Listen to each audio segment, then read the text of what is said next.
Welcome back to Yahoo Finance Live, everyone.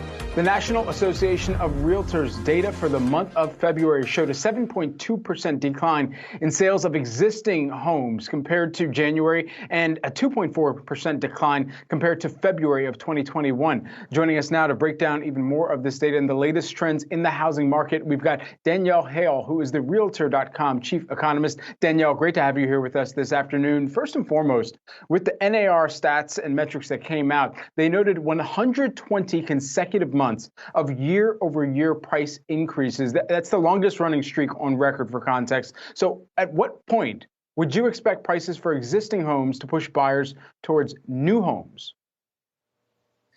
Oh, that's a great question, Brad. So yes, as you noted, that 120-month streak, that's 10 years of year-over-year price gains.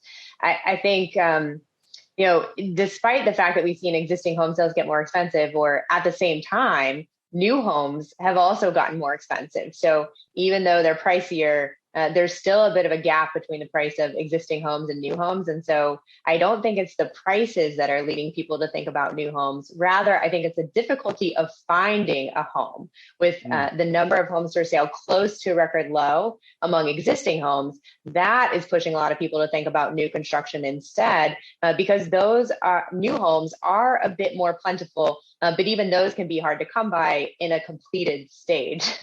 So a lot of those homes that are for sale as new homes are under construction or not yet started. So that's another factor that's getting people to think about that new versus existing home trade-off. It's really the availability. Fair point. And so for unsold existing homes, do you expect inventory to continue to increase as we saw in this most recent data? So yeah, I do. We're at the point in the year where we do typically see the number of homes for sale begin to increase. Buyers are out in force early. Sellers tend to come to the market a little bit more slowly, but we should see that normal seasonal uptick.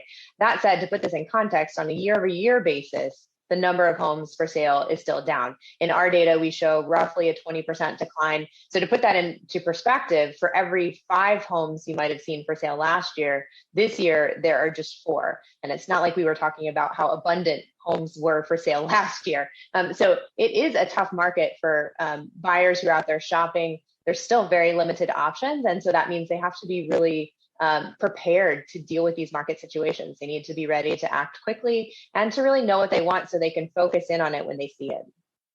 Now, median prices, they actually rose to $357,000, 15% higher than February of 2021, I believe. And so what does this signal and indicate to you?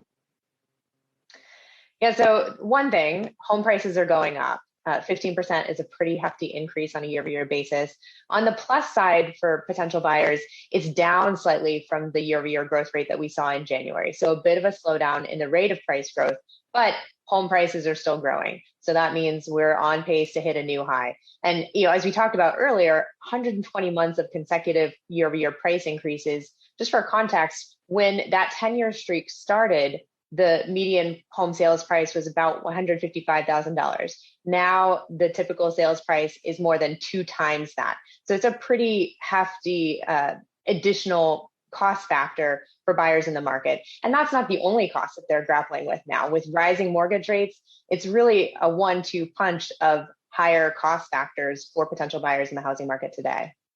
One of the most closely intertwined factors with the mortgage rates, the 10-year Treasury rate, that's sitting at 2.151% based on when I last checked before we came on air. Does that materially change purchasing plans for home buyers right now?